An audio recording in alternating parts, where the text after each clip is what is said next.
Hey, Sox fans, welcome to Good Guys Talk Back, episode 213. I am Nick Murawski, and this is a fan-centric Chicago White Sox podcast. You can find the podcast absolutely everywhere. And thank you so much for joining us live on our YouTube channel. Find that channel, subscribe to it, and all good things will happen usually on Sunday nights, sometimes Monday nights. Got my very good friend. We've been friends for over 20 years. Looking forward to another opening day here. A diehard Sox fan himself, Mr. Pat Hester. Welcome to episode 213, buddy. Wow, 213 episodes. Way to go. We did it. Another milestone. Hey, man, I can't wait to start talking White Sox baseball. We're like the horizon. We're on the horizon of the season starting. Some exciting stuff to talk about. I'm chomping at the bit to get to our top story of the night, but I'll let you introduce it. There's going to be some people that'll listen that might be brokenhearted, that maybe not get through this evening. Yeah. You and I are going to help them through that. So if you're listening tonight and you're saddened by today's news, or if you're going to listen tomorrow and you need a little pick me up for your Monday, we're here for you. We're here. You just enter come in the psychiatry room, get on the couch. Nick and I are going to talk you through it and help you through this time. If you're, if you're saddened, if you're jubilee, if there's a moment of jubilee, come celebrate. Come celebrate. Come with us and celebrate. Yeah. You've got a family member, Pat, that's crushed on this news. And I think there are some folks that, I'm really surprised. I can't believe that they're going to, eat some money on this, I guess, with time on the contract. I mean, everybody you were talking to, it just, I could see a path that this maybe goes a different way, but it just seems like, who is going to be on this roster. Well, folks, Sunday was a big day. Sunday afternoon, big day. Sox down to two more spring training games and then a day off and then Houston. But some decisions are starting to be made. And we're getting word from multiple sources that the legend, Leury Garcia, the longest tenured Chicago White Sox player, will not be on the opening day roster come March 30th against Houston. Pat, your initial thoughts, reactions, how were you feeling when you heard that news? Well, I'm aside from the joking aside, I think it's a fantastic move by Pedro Grifol to send a message to the rest of the team. Listen, you're not going to get here just because you've been here for the longest, or you have money owed to you that's maybe more than somebody else. You have to perform. You have to perform for me in the way that we need you to perform for this team. Yeah, we're not going to just slap a title on you as utility man or Ginsu knife or wherever we're going to put you. You're going to succeed. Listen, I like the move basically for a message to be sent throughout the organization. Like, listen, you have to perform. You have to pull your weight if you're going to be on this team. I love it. I can't wait to see how this team comes together. And I think the residuals of not just having Leury here, but the message that sends to the rest of the group is going to be more important. How much does spring training stats matter? How much is a manager worth? All these things that, we've talked about for a while now. I think you have to pay attention to some spring training numbers. And honestly, I feel like they went in Hanser Alberto's favor. I mean, he destroyed spring training. And Leury Garcia did not have a very good spring training. I think he was hurt a little bit of the time. Honestly, I think this decision was actually made a while ago. When Pedro Grifol was hired, I think he was probably given some flexibility on some of the fringe guys and some of the reserve utility bench guys, because look, some of these guys you're not going to move. They're untouchable. Okay. The core of the White Sox, untouchable. But when he was given permission, and he weighed in on Hanser Alberto, bring this guy in. I knew him from my Kansas City days. I not only like what he can give you, as a utility guy, but man, the clubhouse presence and the culture that Grifol's trying to create, the chemistry that he is trying to create, he just seemed like right up his alley. He had nothing but amazing things to say about Alberto. I could not find very many statements made in Leury Garcia's direction. Now, read into that what you will. I happen to read into it a lot. I do think it was Grifol saying to the front office, I want this guy. Now figure out, how you're going to make that work. And, Alberto had such a great spring, the decision kind of became easy. And so, look, I think your point is great, and that is a good message. You're not on merit. You have got to earn it. In a way that, I can find versatility. I can get the lineup that I want, the roster that I want. Hey, you want me to prepare, the meal? Let me cook and let me find the groceries. Let me buy those. And you're not going to have the ability to do all of that. But fringe guys, reserve guys, bench roles, hey, he's trying to set up the type of lineup that he wants, and Garcia's out. Yeah, and other guys, like you had mentioned, actually performed. And I think spring training matters for guys that are on the fence, right? There's guys that are going to be in your lineup regardless. That going in, you can pretty much pen into your 26 man rotation, your 26 man roster. Thank you. But there's guys that are on the fringe that have to perform, that have to take spring training seriously, that really can't just sit up there and go, I'm going to work on this. I'm going to play around with this in my swing. I'm going to do this or that or the other, just get myself in shape and game shape and not really worried about the stats.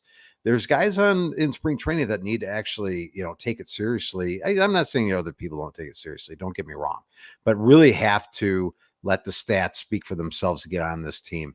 And to me, Leury Garcia was one of those guys. You had to actually perform because what you've done over the past 2 years hasn't been good enough.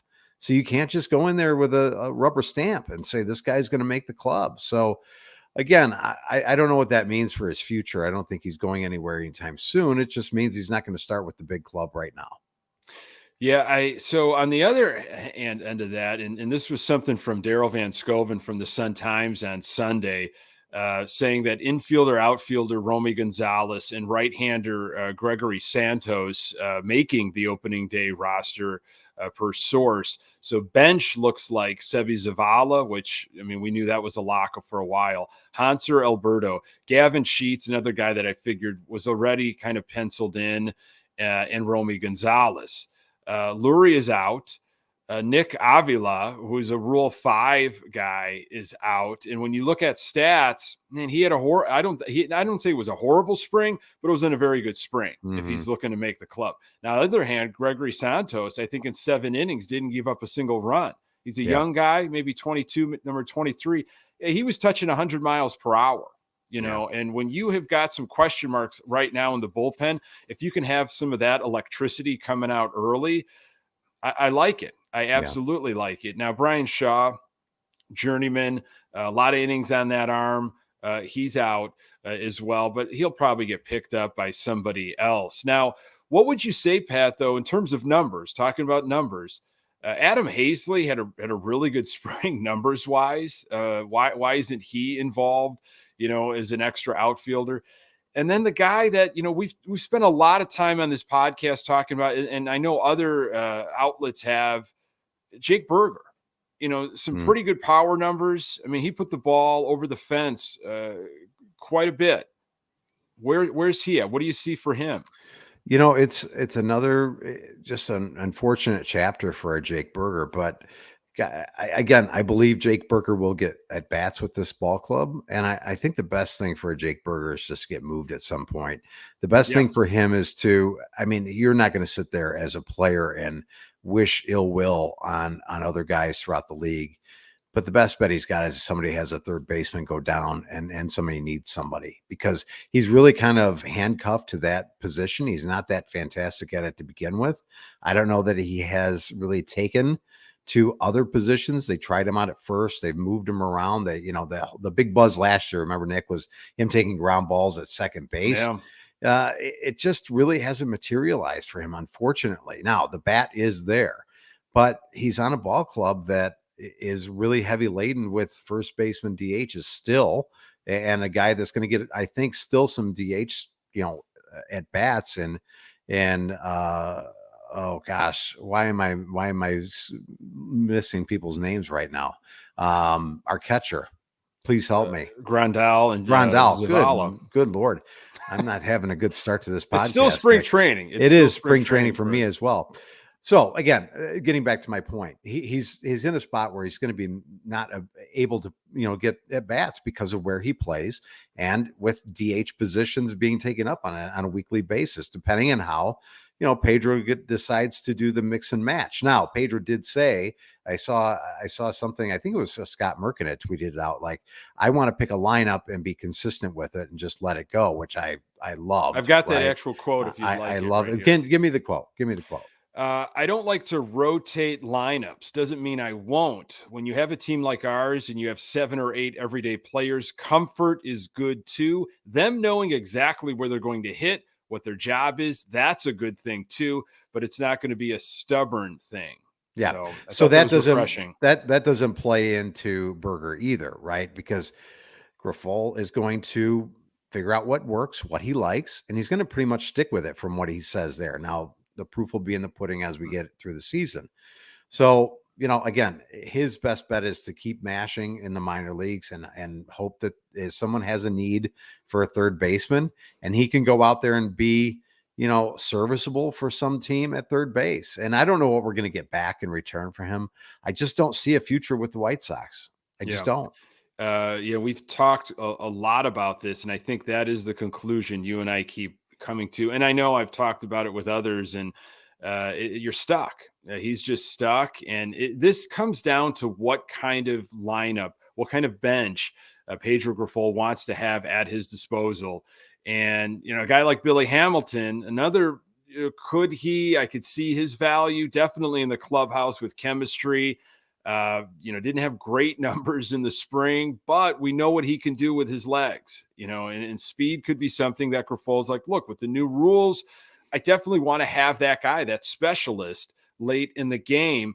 He can also be a defensive replacement. Hamilton looks to be outside looking in. Yeah, I always like versatility when it comes to guys on the bench, right? I still believe this team has enough power. I really do. I don't think they have enough athleticism and speed. So that's why I'd like to have a Billy Hamilton on this bench. And again, that's another reason why Jake Berger is not going to be here, because he does one thing really well, Nick. He hits the ball over the fence. And unfortunately for him also, he's not left-handed. So he's a right-hander that hits the ball really far. He doesn't feel very well. He doesn't run really well. So Billy Hamilton, now the knock is going to be on him. Well, you're not going to have him.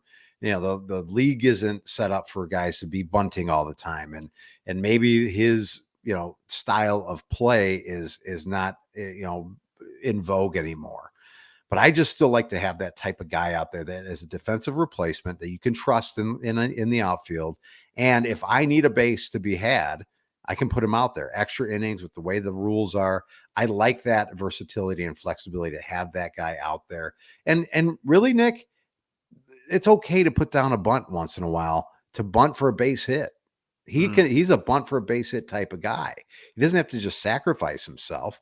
He can get it on in other ways. So that's why I like that, because again, he brings an element to this team that we're not, overflowing with right now. Yeah. Again, Grifol keeps using this term specialist, and I would put Billy Hamilton in that. And I that was one of the guys. I think it was kind of coming down between Gonzalez and Hamilton in my mind. I thought Sebi and Sheets were locks. I was talking about Hanser Alberto on Locked On White Sox for a long time now, and it was kind of just following his spring. And I get it was just spring, but he was battling. I thought he was really he was winning the position, and his previous experience with Grifol, I thought that put him over the edge. Now you got Romy Gonzalez, who's had a pretty good second half of spring. The power's come around. He had a home run, I think on Friday during Moncada's first game back. By the way, last time we were recording was during the World Baseball Classic when Moncada ran into his left fielder, and we had almost stopped the podcast. It turned out to be not much. It was a bruised rib. He came back into the game this past weekend, hit a home run, but he left Sunday's game against the Rockies with lower back stiffness. He's day-to-day. However, Scott Merkin tweeted something out. It didn't seem too serious at all. Moncada kind of gave him a thumbs up. It's good. I'll be back. No pun intended. So quickly with that situation, because I remember, man, it was tense last Yeah. Sunday when we were recording Well, during that you situation. were, yeah, because you and I are looking at each other when we're recording this. Not everybody watches or sees the Right, little clips that you put out, right. but Sure. I can see your face. It's like we're in the same room, I and couldn't. I couldn't. Your eyes were just off in the Oh, I distance, was and I thought frozen. I was frozen. you were, and I was worried about you, and then Yeah. your breaking news on our podcast Hmm. that Yeah. it was almost like the Kennedy assassination, Mm, back and to the left, and sure. he's Yeah. down and out, Yeah. and I'm Yeah. glad Frame everything by frame. all's well Zapruder. that Yeah. ends well. Yeah, Yeah. it's like Frame the by magic frame. bullet. Hmm. So glad he's okay. I'm sure again this is going to happen, and people are going to go nuts every time that Yohan Moncada has a nick or a scratch.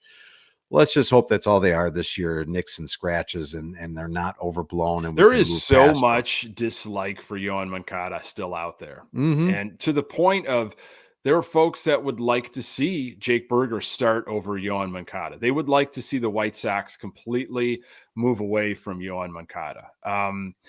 He won, all world third baseman, WBC awards. What, take it for what it is.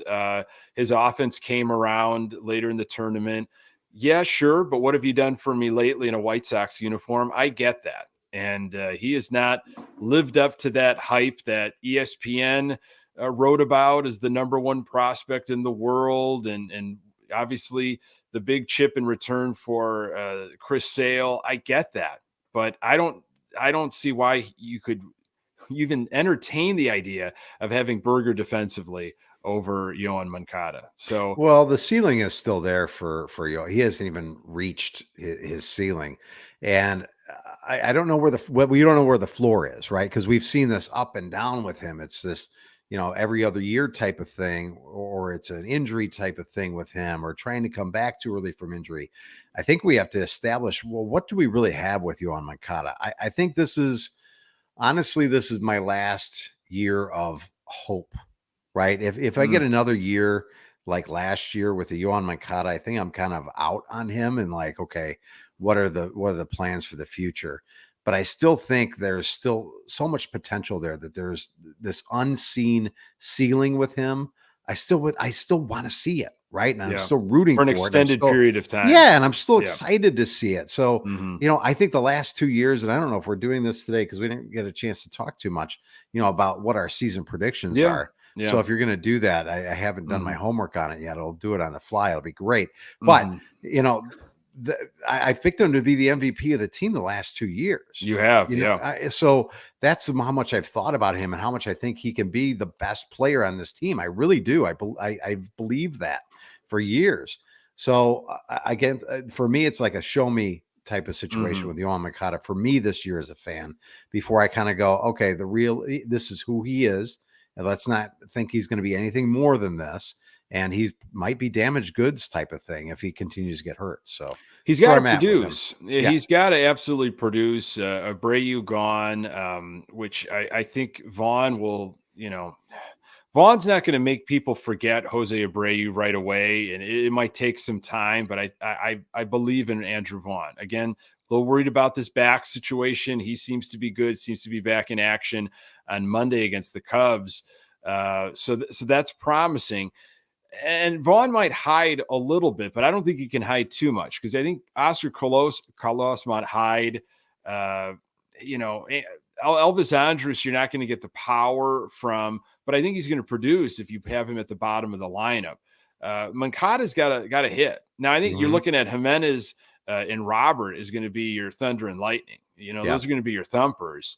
Anderson's going to set the tone at the top, and Benintendi's going to find his moments. If he's healthy with that hand, and he keeps saying, "Hey, some of these hits that I had in Kauffman Stadium, they're gonna start rattling off the walls as doubles and go out of the ballpark, because guaranteed rate field is supposed to be one of the most friendliest ballparks to hit a home run. We didn't see it last year, but I'm hoping that changes. So Moncada has to produce, but he doesn't have to carry the team offensively. But we need to see something that we saw a few years ago now. Well, yeah, he doesn't have to carry the team, Nick, but he's got to be a reason they win type of guy. Sure. Oh, You no, know, absolutely. so But I I get don't it. think he's the team MVP. I'll just Yeah, say that right now. I'm yeah. not looking for him to be. I'm not going 3 for 3 on that. I'll tell you that just a sneak peek. I'm not going to Okay. say he's going to be the team MVP either, Okay. but I think he's got to be a big part of the mix, right? I He think he's, does. Yeah, yeah. absolutely. He does. You have to be strong. Like the lineup, when you look at it, I'll get to, I had a roundtable discussion with the other hosts of Locked On from the AL Central, and boy, I was the absolute only one defending the Chicago White Sox. Nobody thinks much of this team, and it's because a lot of health. But the argument is, I get, I get that. All right, we Mhm. haven't given you a lot to believe in over the last couple of years in terms of health and even production. But just look at this team, like look at this lineup and the potential and what could be done in terms of damage. And yes, Mancada is in there; he's in that conversation. But I'm not looking at him like he's got to carry the load in terms of home runs and power numbers and all of that kind of stuff. I don't think that's him. But he's got to come up in clutch situations. He's got to hit. We need those doubles. We need those hits.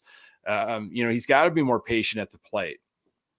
So yes, he definitely has got to return to form. But it's the defense, man. That's Mhm. what I think is so impressive with him. I think he absolutely is in the Gold Glove conversation. I Oh, mean, no doubt about it. so, last little thing for the legend Leury Garcia. Look, he came over to the White Sox the summer of 2013 in that Alex Rios deal. Played in over 650 games in a White Sox uniform. So it's essentially going to be the first time since 2013 that he will not be in the opening day lineup. 9 full seasons with the White Sox, one of Tony La Russa's favorite players of all time. Thought of him so highly. He was hitting leadoff when all of the numbers that we were given showed that he is much better in a 9-hole than in a leadoff spot. Came up with one of the biggest home runs in recent White Sox memory with that big Game 3 blast against Houston in the 2021 ALDS. He had his moments. I wish him nothing but the best. I don't think he was set up for success multiple times by Tony La Russa. And it's just time. It's time to move on. Yep, and he did give us one of the, you and I were witness to it. Yep. One of the biggest home runs in this team's history, which is what is sad to say when you say it out loud. When you think about Oh, the yeah. history of this Sure. ball club, there's not too many postseason home runs to just glean to, but he did do that, so that can't be erased, and we appreciate him for that. It wasn't all a clown show with Leury Garcia. No, no. He was serviceable, and someone pointed out, he was just, I think on Twitter today, I read it. It's just unfortunate that he was, he was extended beyond what his Yes. talent Just was. the What his way he talent was was, being used. Yeah. right? And he wasn't used properly, and it's too bad for him because if he was put in spots here or there, or an opportunity to give a guy a rest here, or and maybe it was, let's just figure out what is he better at outfield or better at infield, and maybe just move him around there. Maybe it's a second and shortstop type of thing, instead of thinking, well, let's just play this guy everywhere. He can play everywhere. Why don't we just put him anywhere we want? Maybe that was a detriment to him. Maybe he would have been more comfortable if he thought, I'm really better in the infield. I'm really better at second base. And if I have to do short, I can do that. Or third, I can do that. But, putting me in the outfield, it takes away from what I can do at the plate because I'm just so inadequate at it. I'd be better at the plate if I knew I was going to be in the infield. So I don't think the Mhm. team really did him any favors. And he was, tremendously exposed, in Yeah. that time doing all that because, he was thought of something that he probably wasn't. He wasn't Mhm. the jack of all trades. He was a master of none when it came, at the end of the day. Yeah, I can't imagine trying to play that many positions at a big league level and Hmm. trying to really produce plus results, especially in critical moments. And then taking all of that with you up to bat. It's time to move on, and it'll be interesting to see what Alberto and Gonzalez and Sheets and it looks like Zavala give us off the bench and how Grifol uses that. uses those players, those weapons. And if he truly, sticks to, some of these quotes of, I like consistency, I want to roll out some consistent lineups. I like hearing that, Pat. Oh How my many gosh. times did we talk about, wow, the topsy-turvy world of all these different lineups every single day. And I know there were injuries. Okay. I know you had to do it, but there were stretches where you could have used some consistent lineups just to see what would happen if guys got comfortable knowing when they showed up to the ballpark. I think AJ Brzezinski said it. Was going to be throwing out the first pitch in the home opener. He said it in a telecast this past summer when he was doing a White Sox game. And he said, look, from a player standpoint, I liked knowing where I was going to be hitting in a lineup and obviously what position. For him, it was pretty easy, although he definitely DH'd from time to time. I would assume other players like that, get into a groove. Everybody kind of knows who's around me in the lineup, and you just kind of set it and forget it. Yeah, no doubt about it. I mean, Nick, you know me, I don't smoke, but when I saw that quote today, I felt like having a cigarette. I was just it was so wonderful. I was excited about it. And I agree with you. You and I've talked about it, till we're blue in the face. It's like, listen, it's, get the lineup clicking, get it going. Now, it might take a while. You might have to tinker with it in the beginning until the offense really starts to click. But I don't think it's like, if I'm Pedro, I go, if I'm just anticipating what's going to be the best lineup for me, on a day in and day out basis, I may switch some things here or there depending on the matchup. But let's just look at it and go, okay, potentially this is the best lineup I could have. Let's put it out there for a week or two. And if it's not working, then maybe you move some things around. But you have to move some things around and then give it an opportunity to succeit. To breathe, let it breathe and marinate for a little while. And don't get outside of yourself and think stupid things like, well, let's just put this guy, where he's never going to be, he's never done it. He's not going to be comfortable doing it. Let's move him from 8 to 1. Right. Those are stupid things. Don't do those types of things. If you have to motivate people or put them in position, maybe to get them going a little bit, moving them up in the lineup a little bit is fine, but don't do like overly drastic things just to try and ignite people. I just don't think that really works. So listen, you've seen the players now for a little bit. You've seen them from the other side of the field. You kind of know what these guys are all about. You should have an idea what should work. Let it go, let it breathe for a little while, like you had mentioned. And if it's not working after the first couple of weeks or so, then make them minor tweaks or minor moves here or there. But don't go into panic mode and go, okay, this guy's definitely, I'm going to move him from 1st to 7th, and I'm going to move this guy from here to there. And let's not go there. These guys should have an opportunity to try and get themselves in a groove. And have conversations with the player, check in with the coaching staff, both things that I think can happen under Pedro Grifol. He seems to be very, communication heavy, has a good relationship with his coaching staff that is pretty much handpicked, and seems to have an open door policy, where players, have come to him, talked about what they want to do, maybe how they're comfortable, where they see themselves, and that could be helpful as well. But I think a lot of that is happening already. As the final tune-ups are happening before March 30th. So some other news we got, which wasn't a big surprise, but Dylan Cease is our opening day starter, a position that Lucas Giolito has held as of late. Dylan Cease's first opening day start, well-deserved. And then the order looks like this to kick things off. It'll be Lance Lynn, Lucas Giolito, Mike Clevenger for the finale against Houston on Sunday. And then Michael Kopech, which I think is the smartest move ever, gets the home opener against the San Francisco Giants next Monday, April 3rd. And then you've got a car parade and all that fun stuff. On the let me ask you, I don't mean to interrupt you, but why is that the smartest move ever, just out of curiosity? Why is starting at home the smartest move?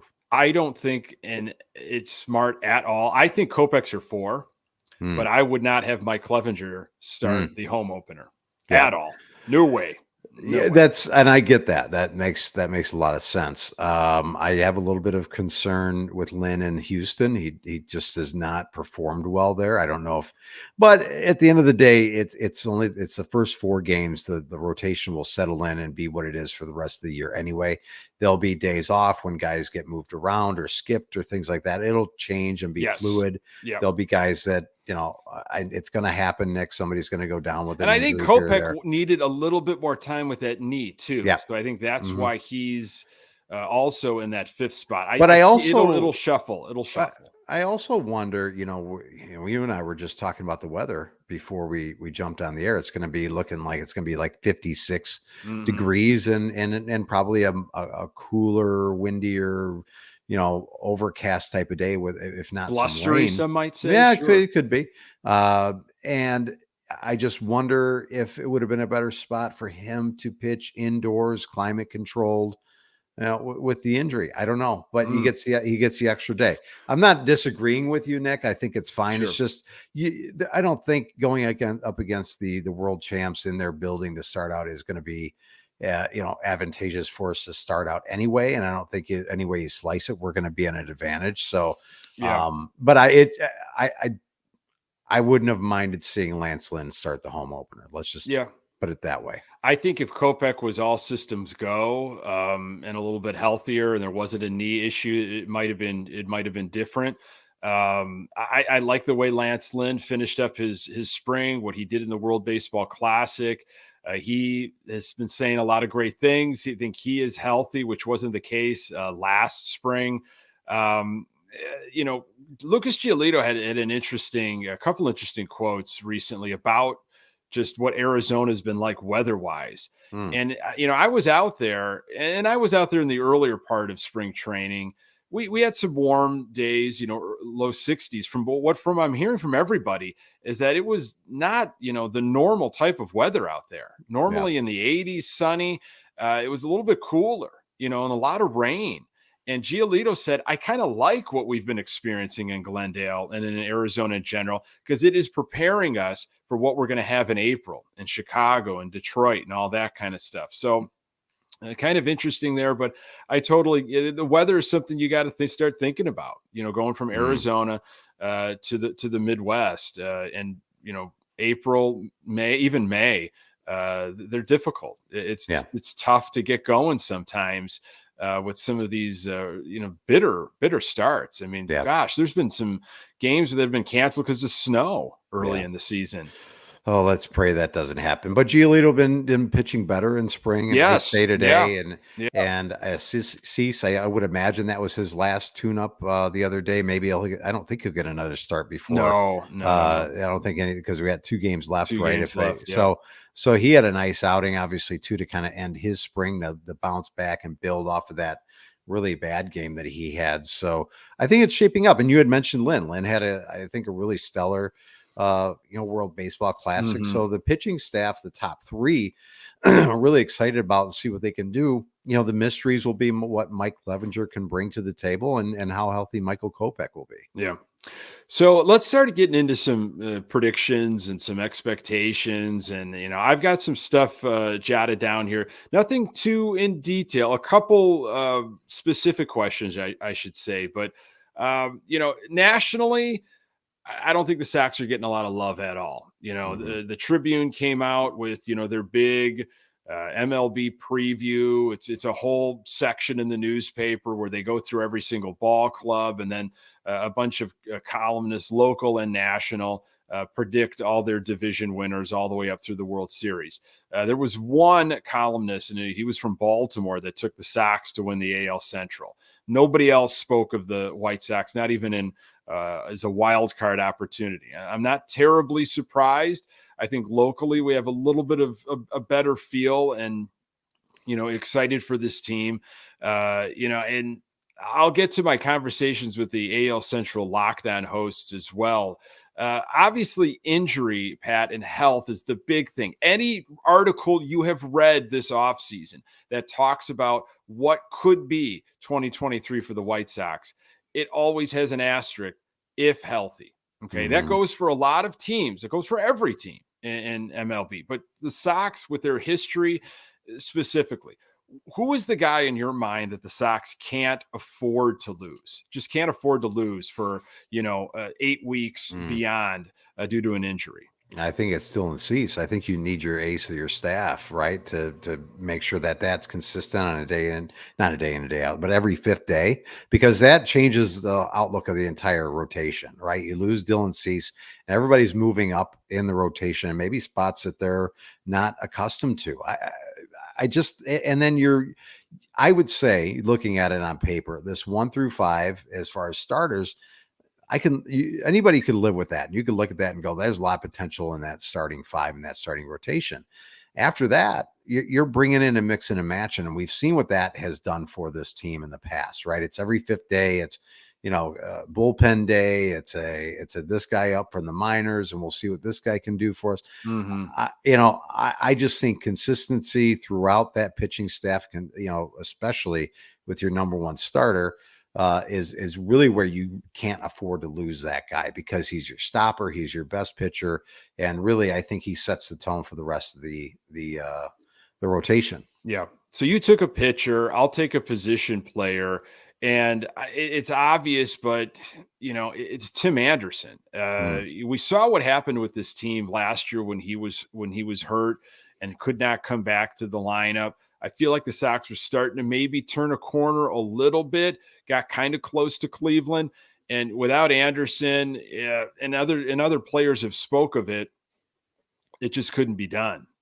So I think that's a guy that, needs to absolutely stay healthy. He can be obviously a force at the top of that lineup, and what he can do in the clubhouse. So let's go home run leader for the Chicago White Sox. Home run leader, this isn't a big limb here, going out on some crazy limb, but I think it's going to be, again, we always with the asterisk, with the barring health, I think it's going to be Eloy Jimenez. He's just got the raw, natural power that I think, this year he's going to be DHing the majority of the time. That's his focus. And that guy just has some unbelievably, it's unbelievable how great his raw talent is at just hitting the ball at the ballpark, and the power that he has with the ease he can swing. And I think this year, again, different approach, different hitting coach, different hitting team really around him to really accentuate what he does well, I think will benefit him greatly. And I don't know how many. I think it'll be in the mid-30s. So let's put it there. You said it so well. Yeah, I had Eloy as well. I think his, some of his best numbers were in his 2019, rookie year, where he played in 122 games in terms of home runs and RBIs. So 122 games. If we could see him for 140 plus, wow, watch out. So I think we're on the same page there. Now, wins for Cease. We just talked a lot about him and how important he is, obviously. Runner up to the Cy Young, wants to achieve, if not better. And that would be magic for the White Sox. 14 wins in 2022, over under 14 wins for Dylan Cease. If I had to pick over under, see, wins for a pitcher doesn't, do much for me or most people anymore. So, I'd love to say, 20 wins and it'd be great. Yeah. But 14, if you're telling me I have to pick over or under, I'll pick under, but I don't think it's going to be a telling story of how well his year goes. Yeah. I think it's going to be like a 12 or 13 win type of year for him. But again, my thing is, what's the ERA like? And sure, depending on if he's around the plate and able to stay in ball games long enough to be eligible for the win too, right? If he doesn't revert back to his old ways and out by the 4th or 5th inning. So I'll say under, but I don't think I don't think it's a tell-all to like, okay, he's going to have a bad season then. Does that make sense? That makes absolute sense. I was just going to go over by 1. I was going to say, you know what? I think he increases it by 15. But yeah, to your point on a lot of that, how long he can stay in the game, ERA, all that kind of stuff, there's so many other stats we're looking at, especially with some of his specific pitches that he wants to throw. So we'll leave it at that. Giolito, we want him to return to form, of course. That all-star year of his in 2019, he threw 176 innings. So let's put over and under. I'm just going to put it at 170 for Mhm. Giolito. You go under or over 170 innings? I'll go over because of the change in body type. I Hmm. think the way he looks right now in terms of his stature and his flexibility is a lot better for him than what he did last year with the bulk up, right? Which really limited him and the muscle issues that he had in his oblique. I think this is a better version of Lucas Giolito, a more like him version, the one that he wants to be. But who knows? In terms, but I think the innings pitch is much more important than the wins. By the way, so I'll go over if you're setting at 170. I think he gets closer in that 180 range. Wow. So Okay. that's what I'll go for Lucas Giolito. I think this is. I think that for personally, this is a big year for him, and I think he's in great shape and he's got a great mentality. And again, he's had. You had mentioned it. I think it may be the last podcast, Nick. He's had that opportunity in the offseason to really be in communication with Ethan Katz and Yeah. really have a plan going into this season. So I like that versus last year with the lockout and not being able to be in communication with his coach. And I think he's in a better mindset and in a better way and a better plan. I can't deny anything you said. I have high hopes for Giolito. Why I'm thinking under, the only thing I can think of is pitch clock. And I know he likes the pitch clock, but I'm wondering if the pitch clock doesn't like him. And there's a battle with the pitch clock, especially early. And there's some frustration with that. And that leads to maybe some shorter outings. Maybe I just want to argue with you. I'm going to go Mhm. under, but not by much, maybe 168, it just by a couple, but I'm just going to go under the 170 mark. Okay, that's all right. We don't have Uh, to agree on everything. I know. How about how many 20 home run players will this White Sox team have? I don't think they had any. I think Vaughn had the high water mark at 17 last year. Wow. So Well, I believe Aloy, so that's one. I would like to believe Luis Robert's going to play to maybe not the Cuban version of Mike Trout that everybody has put him out there to be, but somewhere at an all-star level center fielder. So I would believe he would have over 20. I believe Yaz will have over 20. I just feel it in my bones that he will. I don't think Tim Anderson will. I believe Vaughn will. And I okay. believe I'll believe that Colas will. Whoa. Benintendi, I don't think will. Who am I missing? I don't think Elvis will. I'll say 5. Is Okay. 5? Am I Yeah. missing anybody that is like an obvious Well, person? Oh, and Yohan Moncada. Mancada. Moncada. Wow. Okay, so I'll say 6. How's that? I'm going to Okay. drink the Kool-Aid tonight. Okay. 6 out of the 9 guys, and we need it, right, Nick? Because Yeah. we've seen when this team hits the ball at the ballpark, this team has a lot greater success rate. So we need to have 6 guys in this lineup, I think, hitting 20 home runs. I've got definitely And you're just talking Jimenez. about starting lineup, right? I would imagine that's where we're going. We're not talking about any. Yeah, I think Okay. Alberto can have 20 home runs, though. That's how I'm joking. I am excited about him off the bench. That would mean something bad happened with our Yeah. starting lineup. I've got Jimenez, Robert, Vaughn, on the fence with Benintendi, but I'm going to take Benintendi. Okay. And I don't know. You think Colas is going to hit 20 home runs? I'll go Moncada. So I'll have 5. I'm going to set it at 5. Okay. That's You reasonable. put I mean, Colas in there too. that's reasonable. I've got a guy that's a rookie that this is his first time through seeing all these pitchers, seeing all these ballparks, all that Yeah. stuff. But I just have a belief in the power, and I have a belief in what I've seen in this short sample size. I don't know. Maybe I'm just getting excited for one of these guys that we've brought up that there's a lot of hype around to Sure. really just be Yeah. like, take the world by storm type of thing, and maybe be like like a superstar right out of the bat. That would be great. I don't know if it'll happen or not. And Yohan Moncada, it's there. The potential's there to hit 20 home runs. And if we are starved for left-handed power, I still think he can be a person that can provide it. So that's where I'll go. Okay.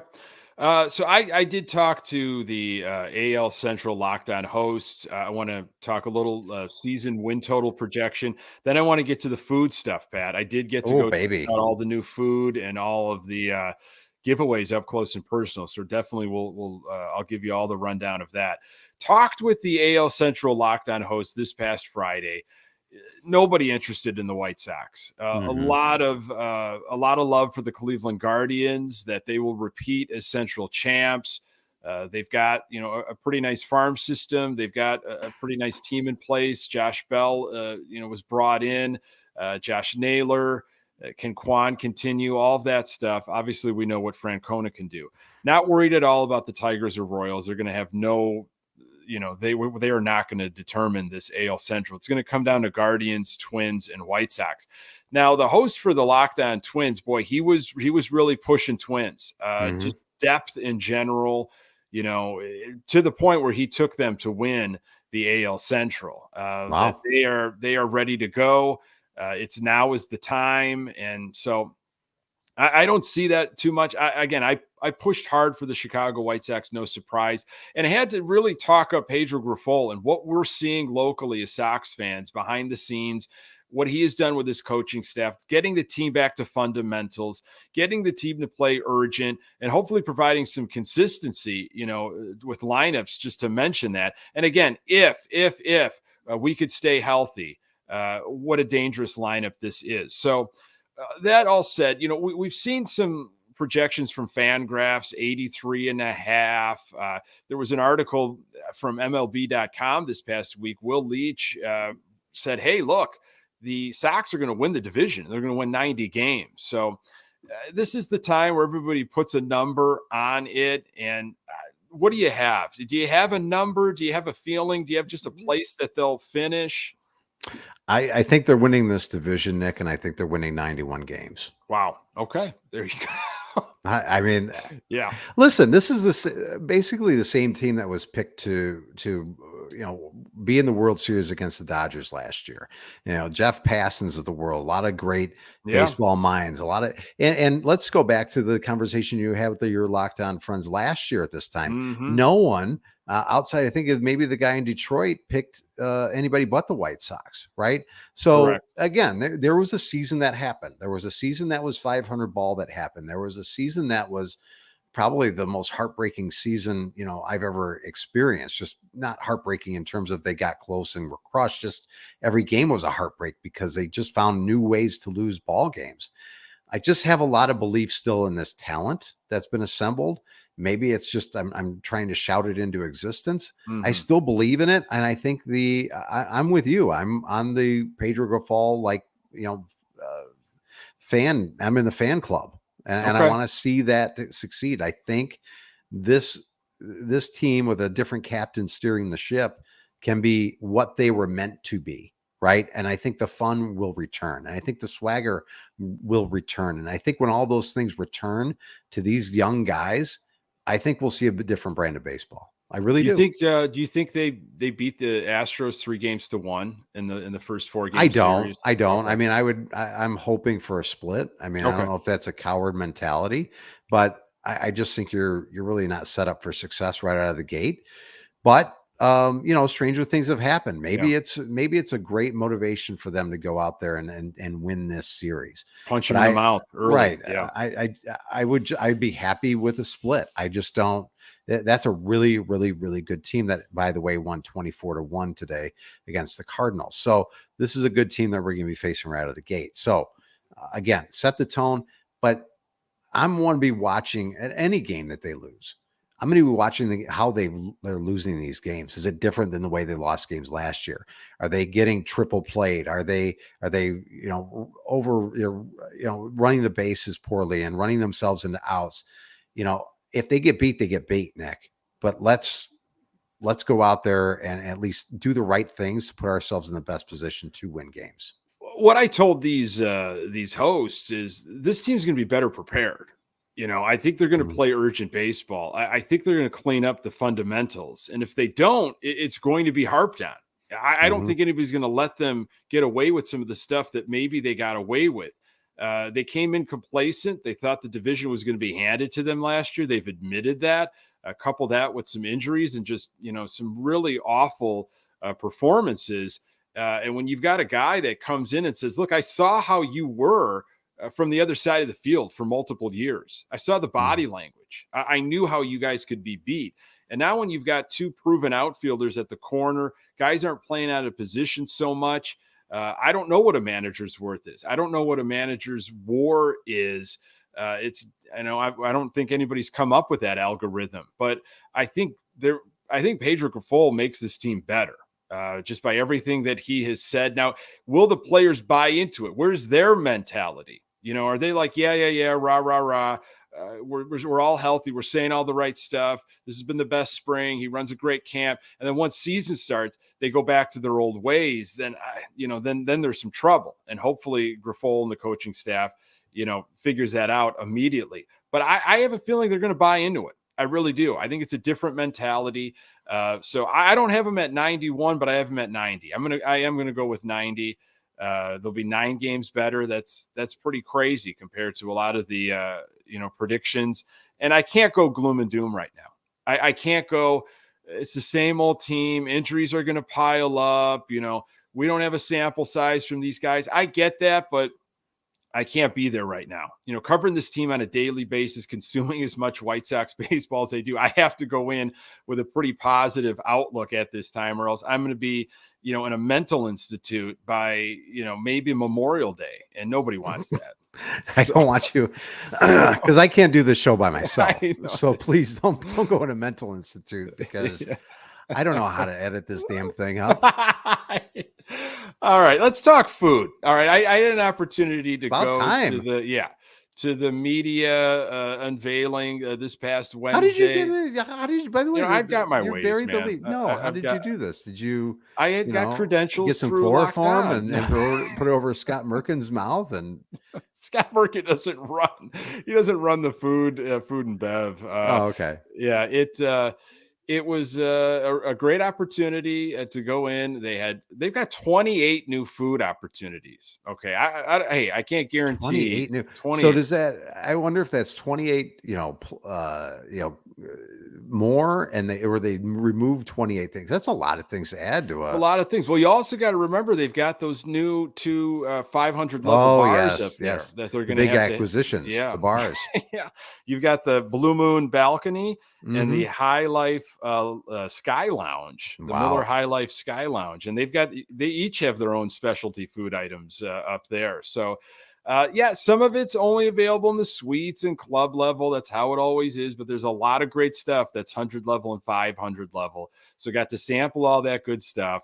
And then the promos right up and close and personal with the Dylan Cease bobblehead, that Hawaiian shirt, that 93 sweatshirt, man, April 15th. That's a day game. It's a Saturday commemorating the anniversary of the 93 champs.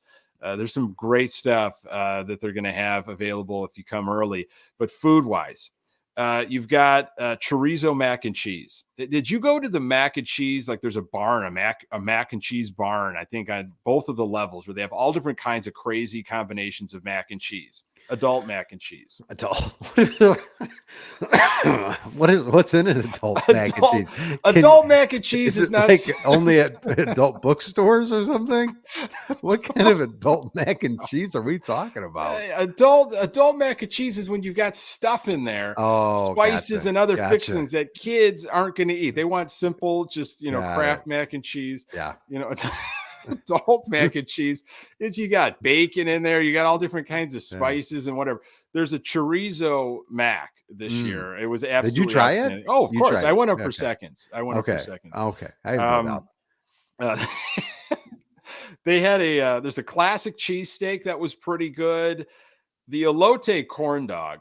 Okay, if you're a fan of elote in general, which I have become a fan, there's a great place, Antique Taco, that's not too far from me. Elote's at the game already. It's a fan favorite. But now you're going to combine it with a hot dog or a corn dog. So you got a corn dog that's drenched and dipped and with elote. You better believe I had that. And I was sitting down too. Okay, these are things that you have to sit down and eat because your knees will buckle. Because they're so good if you're standing up. I'm just telling you this.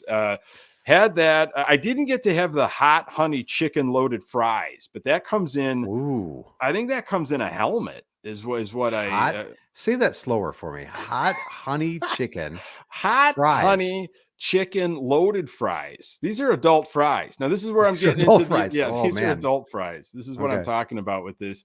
All these extra fixins. They had these giant potato wedges. that are available. Those are just in the club level. And then, man, I had these pan-seared pierogies with charred Polish Oh, I know you were sausage. right there.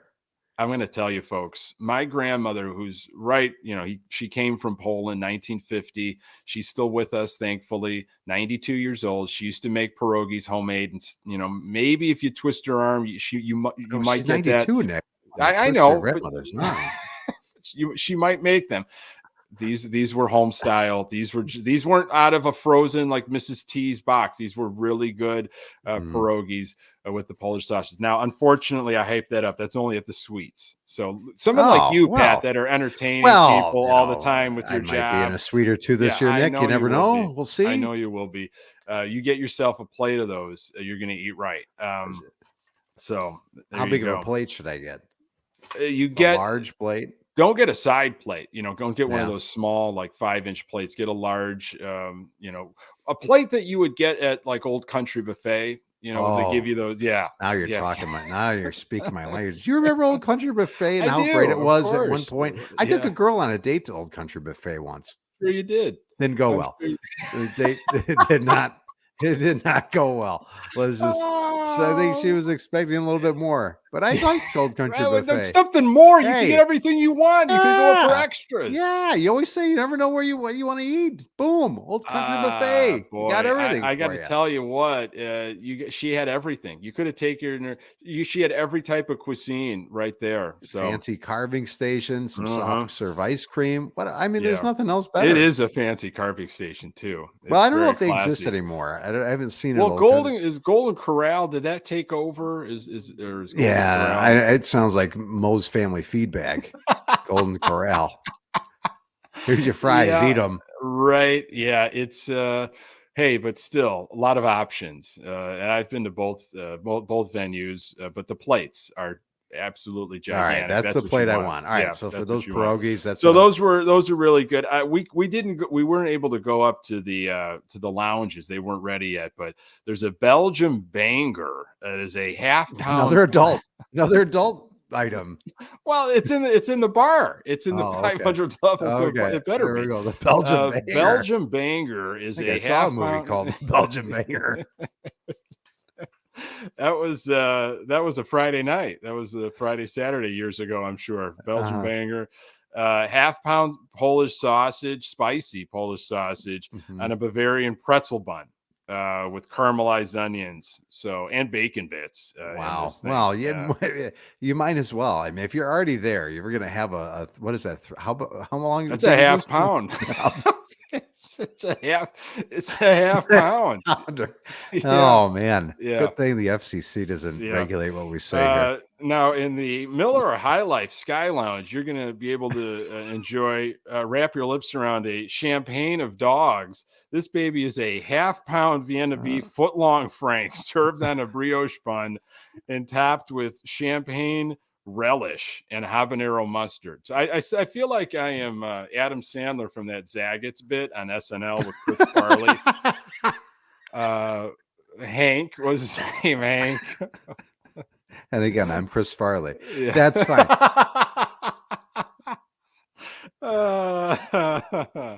Here we go. Well, that's all that sounds wonderful. Yeah. I don't. So did you try that one? Was that one that you tried, the big old hot dog?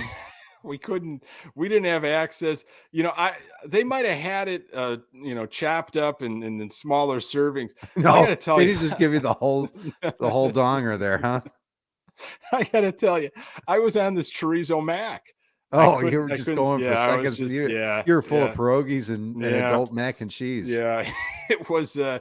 I really had quite the time. It was great. It was a wonderful event. Brooks Boyer. I think he probably was one of the ones running it. He hyping up everybody for. Did I miss a text invite to this? Was there an email that you sent that it went to my spam? It might have. It might have defaulted to your AOL. Have you made sure you figured all that out? It might. I'm still on dial-up. Maybe I didn't have. Maybe you got to get yourself in order there, just because there's a lot of communication coming in now that the season's starting. I need to get better communication. Yeah. So look, who knows what's going to happen with this team, but you are going to eat well. You're going to pay for it, but you're going to eat well. And now on Tuesdays, they've got all these $5 options too. So it's in case you just want time. a regular food that's not 3 pounds of this or have. Did any of those sound, extremely appetizing Yeah, to you? the honey chicken are Helmet they? tenders, Pat. You can get your tenders in a helmet. That sounded fantastic. I for all joking aside, the mac and cheese stuff sounds great. Yeah. I don't know that I've ever had a pierogi in my life, so maybe I'll have a pierogi. Oh my goodness. Well, opening day, I'm going to track you down. I'm going to find you from your suites. I'm going to well, if you're going to be in the suites, get the pierogies. I might be. I'll be roaming. I'll be all over the place. Okay. I'll be shaking hands and kissing babies. All right. Well, if you see Pat Hester walking around the stadium, maybe take him out for a pierogi platter if you can find it somehow. Yeah, people love to do that. Feed me. Yep. That's great. Like a circus freak. No, you just look hungry, sir. Yeah. You look kind of hungry. Can I get you just a big old feed bag of pierogies? Let me feed you. Yeah. Well, skin and bones. There you go, Pat. So, look, next time we talk, it's going to be at the end of this 4-game series against Houston, and then obviously we get all kinds of excited for the home opener. It's an exciting time. I'm sorry, I know it. Look, I got a lot of doubts with this team too, but I'm trying to stay positive. I'm excited about what this coaching staff and manager is going to bring, and I really have high hopes for this team. And of course, it is surrounded by health.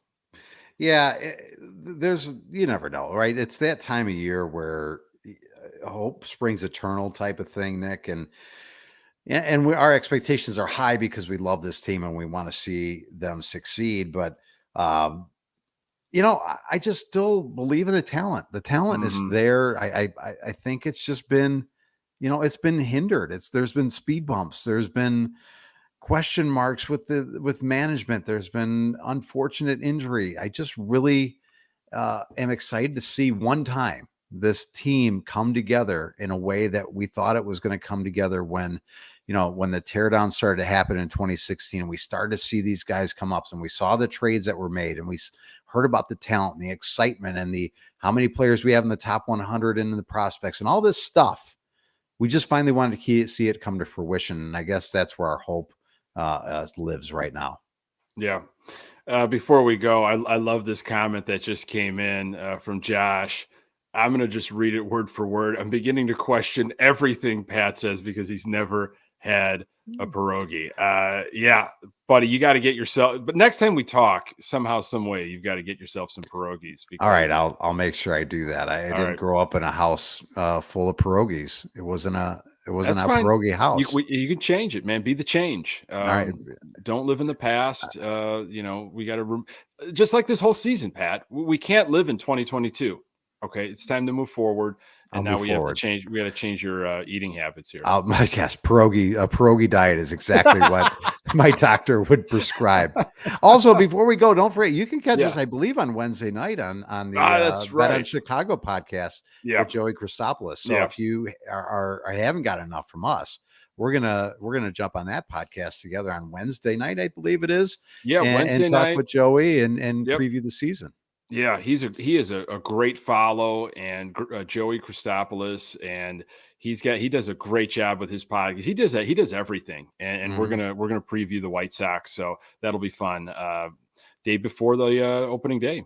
Yeah, it should work. I'm excited about it, Nick. And next time we talk, we're gonna have some games under our belt to talk about it. It'll be fun, and hopefully we're on the winning end of some games. Yep. Pat, always a pleasure, buddy. Folks, thank you so very much for, listening, for passing this podcast along, for subscribing on our YouTube channel and being with us live. We try to do this every Sunday night at 8:30. Sometimes we got to kick it to Monday, depending on how life shakes up. But find this podcast absolutely everywhere. We're on Twitter at Good Guys TB. We've got a Facebook fan page. For Pat Hester, I'm Nick Murawski. Until next time. Go Sox!